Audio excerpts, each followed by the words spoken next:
America में illegally रहने वालों को यू वीज़ा दिलवाने के लिए फेक रॉबरीज करवाकर लाखों डॉलर की कमाई करने वाले चंद्रकांत पटेल नाम के एक भारतीय को अब शायद खाली हाथ इंडिया वापस आना पड़ेगा। अभी पिछले साल ही इस घोटाले का भंडाफोड़ हुआ था और इसका मास्टरमाइंड बताया जाने वाला चंद्रकांत उर्फ लाला जुलाई 2025 से ही अमेरिका की जेल में बंद है। चंद्रकांत ने अब अपना गुनाह भी कबूल कर लिया है। साथ ही चंद्रकांत अमेरिका में अपनी जितनी भी संपत्ति है वह भी सरकार को सौंप देने के लिए तैयार हो चुका है। 29 मई को लाला ने अपने ऊपर लगाए गए आरोपों में से 2 गुनाह कबूल कर लिए थे। अमेरिका की अदालत उसे 10 सितंबर को सज़ा सुनाने वाली है। इस भारतीय ने जो अपराध कबूल किए हैं उसमें उसे 15 साल की जेल की सज़ा और साथ ही 5 लाख डॉलर तक का जुर्माना भी हो सकता है।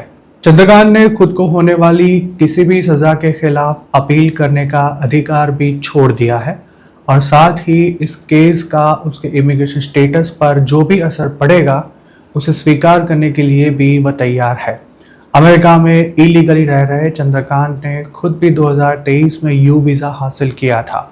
अगर उसका यह घोटाला पकड़ा ना गया होता तो उसने शायद अब तक ग्रीन कार्ड के लिए अप्लाई भी कर दिया होता।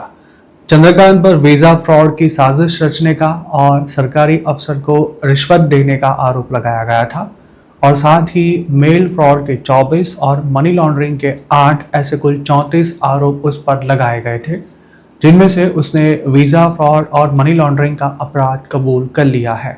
चंद्रकांत को जेल की सज़ा भुगतने के साथ साथ अमेरिका में उसने जो कुछ असेट्स इकट्ठा की है वो भी अब सरकार को सौंप देनी होगी।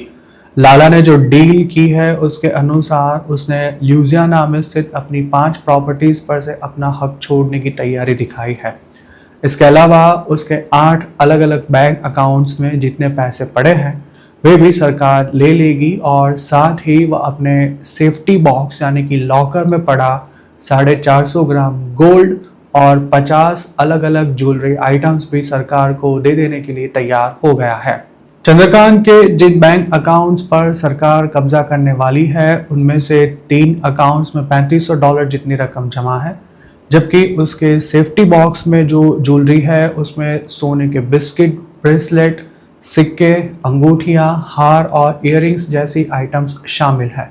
चंद्रकांत की जो असेट्स जब्त होने वाली है उनमें $64,080 का एक सर्टिफिकेट ऑफ डिपॉजिट यानी कि फिक्स्ड डिपॉजिट भी है, जबकि जिन 5 प्रॉपर्टीज को वो सरकार को सौंपने वाला है उनकी वैल्यू कितनी है ये पता नहीं चल पाया है। इन सभी संपत्तियों के साथ चंद्रकांत की लैंड रोवर और टोयोटा सिएना स्पॉट वैन भी अमेरिका की सरकार जब्त करने वाली है। चंद्रकांत ने ल्यूजियाना के लोकल पुलिस ऑफिसर्स के साथ सेटिंग करके इस पूरे घोटाले को अंजाम दिया था।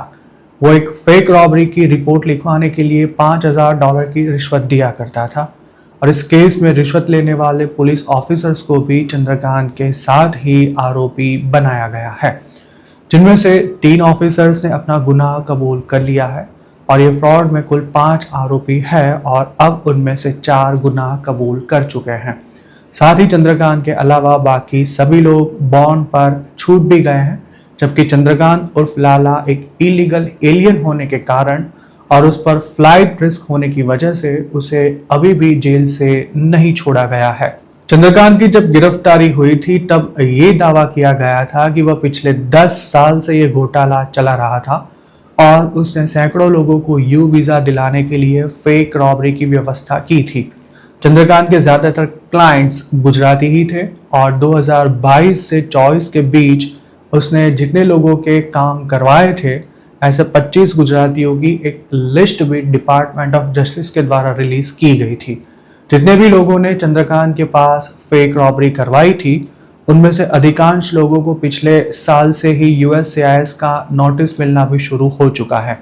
आने वाले दिनों में ये लोग भी चंद्रकांत की तरह जेल जा सकते हैं या फिर उन्हें डिपोर्ट भी किया जा सकता है। अमेरिका की सरकार रॉबरी जैसे क्राइम के शिकार बनने वाले अनडॉक्यूमेंटेड इमिग्रेंट्स को यू वीज़ा देती है, जिसके जरिए आगे चलकर ग्रीन कार्ड और फिर सिटीजनशिप भी ली जा सकती है।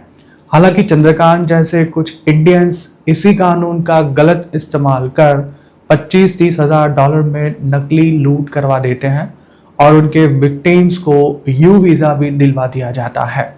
अभी अप्रैल 2026 में ही 10 गुजरातियों के खिलाफ वीज़ा फ्रॉड कॉन्स्पिरेसी में शामिल होने का मामला दर्ज किया गया था।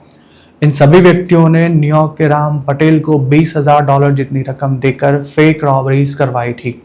जिस तरह चंद्रकांत पटेल की असेट्स जब्त होने वाली है, उसी तरह राम पटेल को भी 8.5 लाख डॉलर सरकार को चुकाने का आदेश दिया गया था।